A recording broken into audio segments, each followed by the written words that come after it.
conosco, como todas as quartas-feiras, nosso amigo Pequeiroz, presidente da Aspramesse, que fala semanalmente conosco no Momento Aspramesse. Pequeiroz, bom dia e mais uma vez obrigado. Bom dia, Márcio. Bom dia, Roberto Barros. Bom dia, ouvintes do programa Contraponto e da Rádio Clube 1200 AM. Bom dia, Pequeiroz.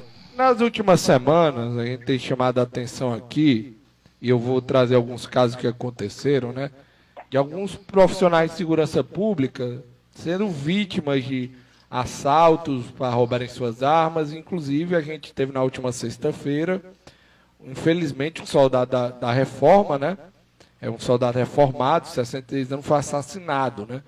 Mas ontem a gente teve um caso de noite agora também, Pequeiroz, não sei se você ouviu falar, um policial ali que levou uma facada e roubaram a arma dele também, ontem à noite. Graças a Deus parece que ele está se recuperando bem, mas que levou facada e teve sua arma roubada. Antes de ontem, teve um caso do vigilante que também teve sua arma roubada, também quando estava de serviço. Pequeiroz está virando moda, viu isso aí, porque a gente, praticamente todo mês, a gente está trazendo algum caso, e infelizmente as vítimas são os próprios profissionais, né, de segurança pública. Tá ouvindo? Oi, Pequeiroz. Oi, eu estou ouvindo, é porque está cortando o sinal, mas eu já compreendi sua pergunta, sim, Roberto. Qual é a minha leitura, né? Como é que eu estou fazendo a leitura desses ataques desses últimos dias a polícias militares? Isso mesmo, por aí mesmo. Na minha leitura, é um problema anunciado, né? A gente aqui já falou várias vezes e eu não me cansarei nunca, né? Eu estou há mais de 20 anos no muro de lamentações da sociedade e do próprio governo, alertando sobre isso. Tivemos avanços, né? Tivemos a criação de uma delegacia especializada, né? Que é a 11ª Delegacia de Homicídios, que fica ali dentro da divisão de homicídios na Avenida Guanhabi. Foi uma luta, depois de muitas execuções que houveram, ainda na primeira gestão do governo atual, a gente buscou todos os meios com a ajuda da ex-controladora-geral Socorro França e somado aquela emenda, né, que o Sabino, quando o deputado federal conseguiu no Código Penal, elevando a pena, né, uma qualificadora, né, daquele meliante que tentasse contra a vida de profissionais da segurança pública e familiares, né, porque não é só a questão do aumento da pena para quem tenta contra a vida de profissionais de segurança, ela é estendida também à família. E só quero dizer que eu lamento profundamente, porque a gente vem aqui dizendo para as autoridades da área, né, de segurança pública que tem que haver uma forma, o governo tem que olhar com outro olhar esse trato para com esses agentes, porque essas pessoas, elas quando estão na atividade, né, policial, elas estão ali em nome do Estado. Nenhum policial militar, né, que é o caso aqui que a gente está se referindo, ele sai por aí levianamente, empurrando o brasão na cara do povo e prendendo tudo, não. Quando ele age, mesmo que seja de ofício, onde não haja força policial naquele momento, que ele tem o dever de agir, mesmo estando de fora, ele age em nome do Estado. Ele não age dentro do seu, né, da sua vontade pessoal. Né? Ele tem um compromisso, ele tem um juramento, né? Ele jura quando é investido no cargo, né, de dar vida pela sociedade, e nossos policiais têm feito isso. Lamentavelmente o Estado não dá o feedback, né, que precisa, que seria uma punição mais severa, embora a gente pense que já está severa, mas precisa ser mais severa, né? Qualquer meliante que tentar contra a vida de um agente da segurança pública, mesmo estando de folga, que deve agir em defesa do Estado, ele tem esse meliante que pagar, após o trânsito julgado, né, uma pena que possa servir de exemplo para os outros meliantes, porque o que a gente percebe, ouvindo bocas miúdas, é que esses caras, né, desculpa a expressão, esses meliantes, quando praticam um ato como esse, nas suas comunidades, né, nos seus grupos criminosos, são elogiados, né, por terem tido a coragem de afrontar um agente do Estado. Então, essas pessoas devem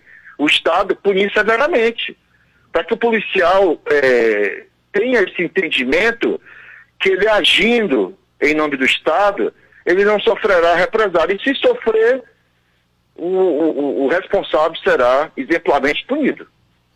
Inclusive eu lembro daquele caso que ocorreu no começo do ano, Pequeiroz, daquele policial civil que foi assassinado na Caucaia, e eu me lembro, porque tu vê como é a questão da justiça, né?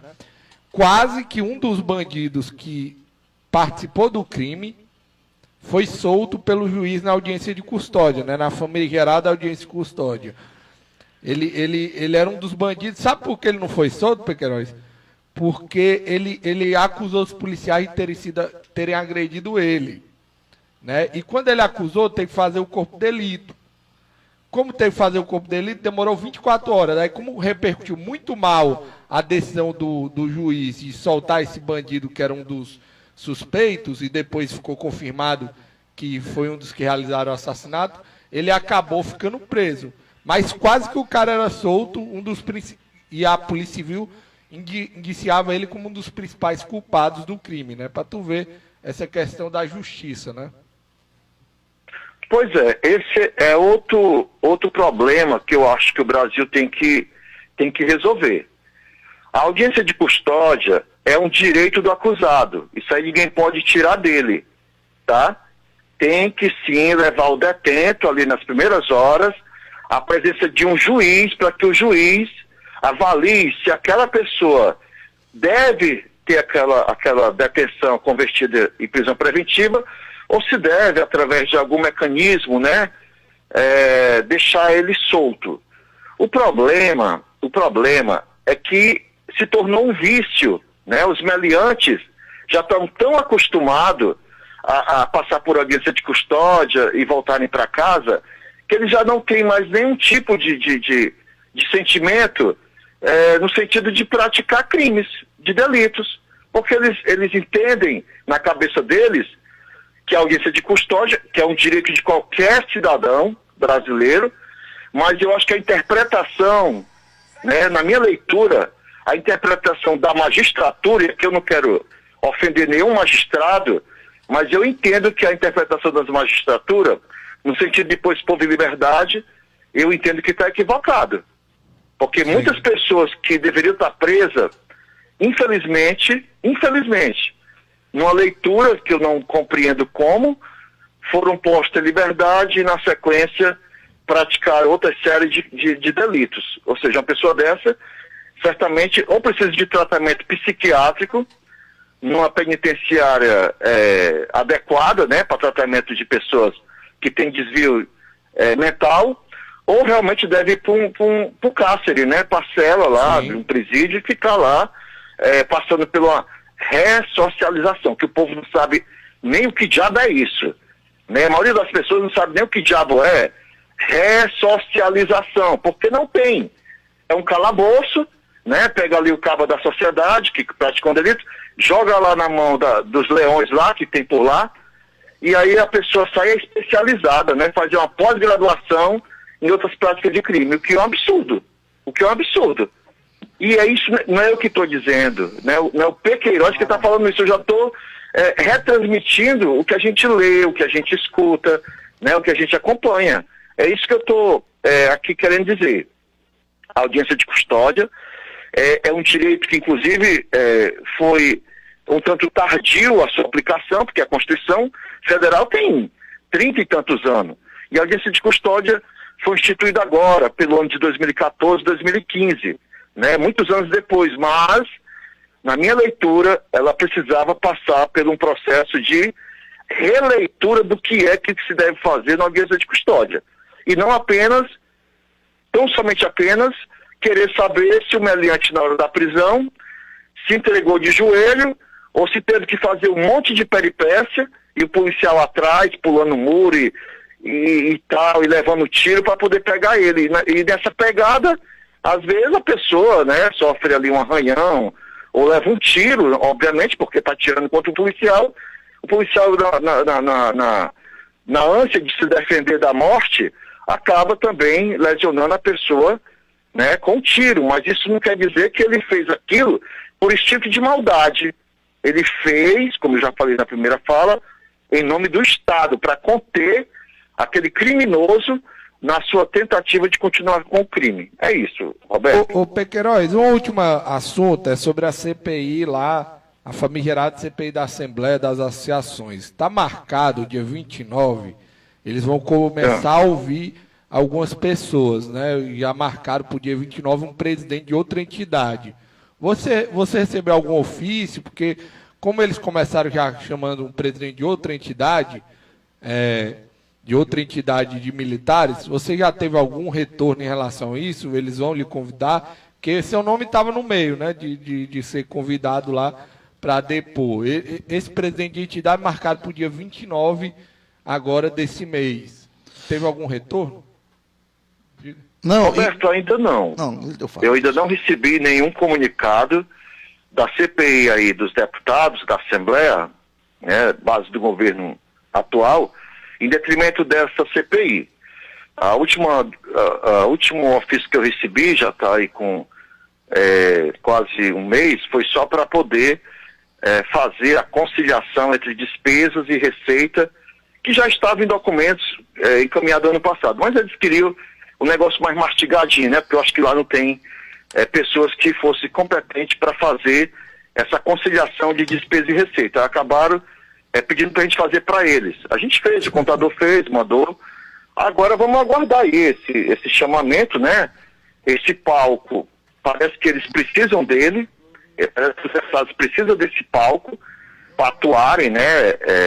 Contra opositores do governo, e estão usando as associações como um bode expiatório para poder tentar atingir, como já falou o Márcio aqui várias vezes, o candidato de oposição ao governo que está aí se destacando aí em pesquisas, em matéria jornalística, e acaba que a gente aqui vai pagar o pato, né? As associações aqui vão passar por esse vexame, né? Por essa exposição gratuita, né? Mesmo a gente já tendo apresentado toda a documentação, tudo dentro da legalidade, mas mesmo assim os deputados vão nos expor a uma situação dessa ridícula, de querer a todo custo arrancar da gente uma informação que nós não temos, né, por não termos praticado, que é o suposto financiamento do movimento paredista de 2020.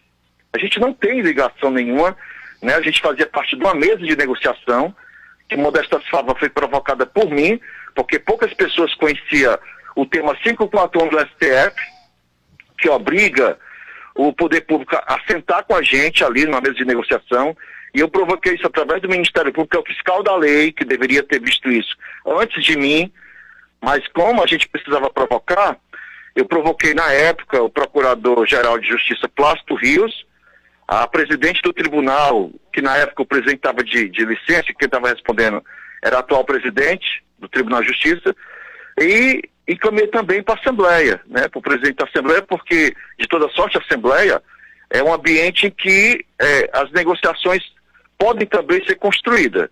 Mas mesmo assim, diante de todo esse cenário de busca de fazer as coisas da forma mais republicana possível, acabou que alguns companheiros não se conformaram com a negociação, deflagraram o movimento, mas os deputados querem achar que as entidades foram financiadoras, né, desse processo de manifestação. Okay. Mas eu estou à disposição, tem que passar por isso mesmo. Infelizmente, a gente ser dirigente de entidade tem esses, né, perrengue mesmo de ser exposto, de ser processado e de não sei o quê. Enfim, é uma opção de vida, né? A gente optou em ser louco desse jeito, então vamos para frente. Pequeiroz, muito obrigado, hein?